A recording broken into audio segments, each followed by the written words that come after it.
과세 사업자 간에 거래해야 됩니다. 요게 첫 번째입니다. 세금을 내면서 사업하는 사람들끼리만 가능하다. 사업의 종류가 같아요.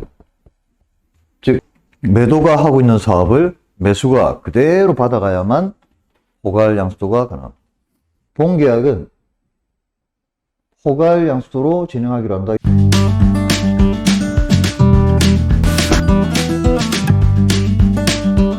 자, 요거부터 할까요?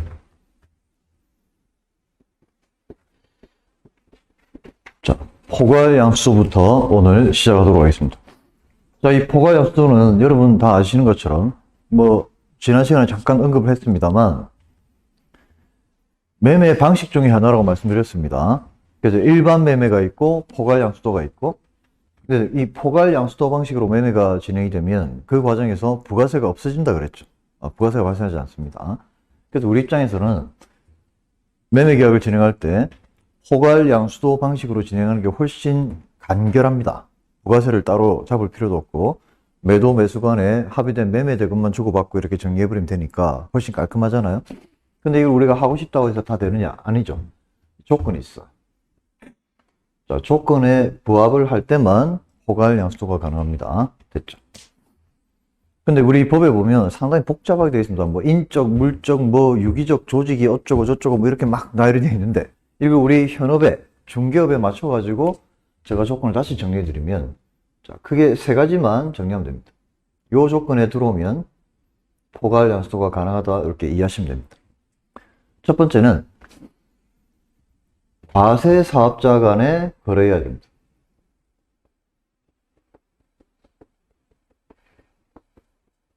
요게 첫 번째입니다. 자, 과세 사업자는 우리 부가세 처음 들어올 때 설명해 드렸습니다. 사업을 하는데 세금을 내면서 사업하는 사람을 이렇게 부르죠. 그래서 과세 사업자가 아닌 사람들은 비사업자, 그 다음에 면세사업자, 이 사람들은 과세 사업자가 아닙니다.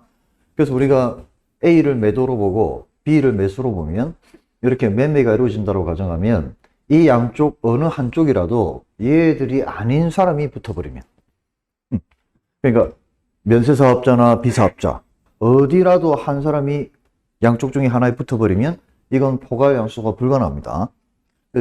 사는 사람 파는 사람 둘 다 세금을 내면서 사업하는 사람들끼리만 가능하다. 됐죠?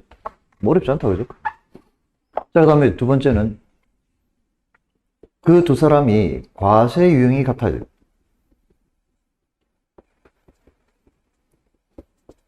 이렇게. 사고 파는 두 사람이 과세 유형이 같아야 됩니다. 자, 그러면 한번 경우의 수를 볼까요? A에서 B로 거래가 이루어집니다. 매매. 자, 이 두 사람의 매매가 포괄 양수도가 되기 위해선, 요게 되기 위해선 A, B가 요 조건을 일단 갖춰야 되고요. 둘 다 세금을 내면서 사업하는 사람. 그 다음에 두 사람이 과세형이 같아야 돼요. 자, 그러면 요 사람의 경우를 볼까요? 일반 과세인 경우도 있죠. 하는 사람이. 두 번째 간이과세인 경우가 있습니다. 세금을 내면서 사업하는 사람은 요 두 사람밖에 없잖아요. 일반 과세 아니면 간이과세. 얘가 팔죠. 그러면 얘하고 포괄이 되려면 얘도 과세형이 같아야 돼. 얘하고. 그래서 일반 과세,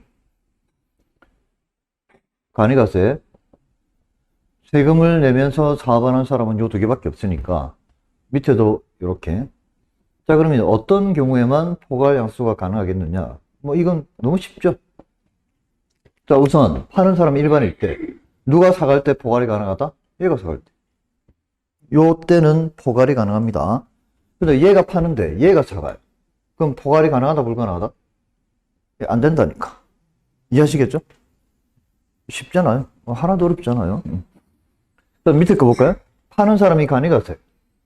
그러면 포괄이 되려면 사가는 사람도 간이과세로 사갈 사람이 사가면 포괄 양수도 된다, 이 말입니다. 그럼 마지막 하나.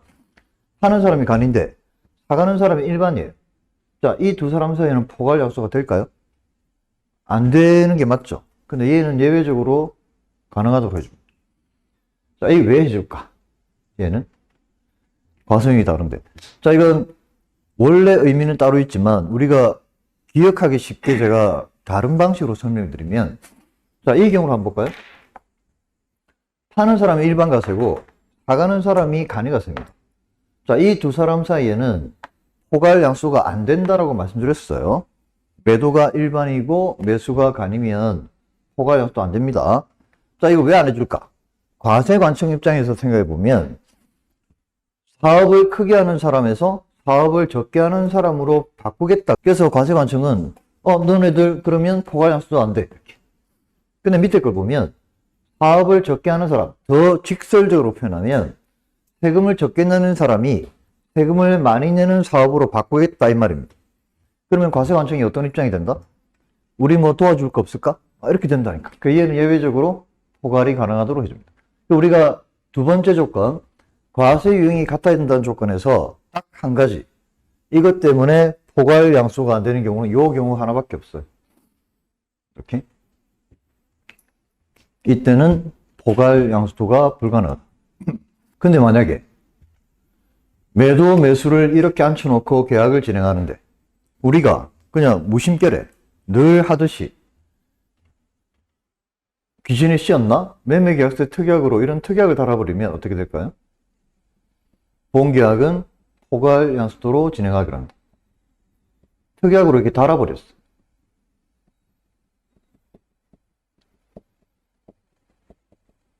자, 그러면 이 특약이 효력이 있을까요? 없을까요? 이거. 자, 이 특약은 효력이 있어요.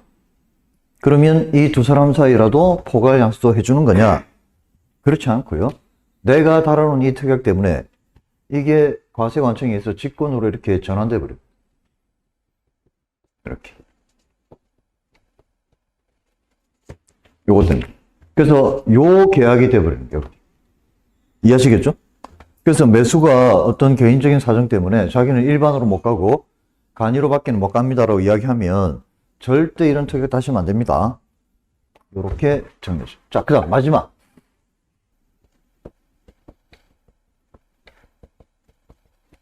사업의 종류가 같아요. 즉 매도가 하고 있는 사업을 매수가 그대로 받아가야만 포괄 양수도가 가능합니다. 조금이라도 조건의 변경이 생기면 안 됩니다. 똑같이 받아가야 돼. 쉽게 생각하면 이런 거죠. A가 일반 과세로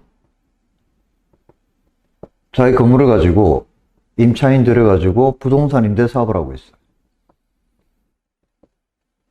팔고 내놨는데 B가 사갈 겁니다. 근데 얘가 이걸 사올 때 두 가지 방식으로 사올 수 있잖아요. 일반 매매 방식으로 사올 수도 있고 포괄 양수도로 사올 수 있고. 근데 포괄 양수도는 조건이 맞아야 된다 그러죠. 그럼 얘가 포괄로 받아가려면 일단 매수의 과세유형이 뭘로 가야 됩니까? 뭘로? 이거밖에 안 된다니까 얘는. 지가 이걸로 가야 돼. 됐죠? 그 다음에 얘가 이걸 사와가지고 무슨 사업을 해야 됩니까? 얘가 하고 있는 사업을 그대로 해야 돼. 부동산 임대 사업. 이러면 두 사람 사이에는 포괄 양수가 가능하다. 이 조건을 다 맞춰. 그러면 얘가 이제 사와가지고 사업을 합니다. 그럼 이때는 얘는 부가세 줄 필요 없죠? 얘도 부가세 낼 필요 없어요. 부가세가 없어져 버리니까 당사자가 합의된 매매 대금만 주고받고 끝나는 거예요. 얘가 또 몇 년 사업하다가 또 팔려고 내놨어요.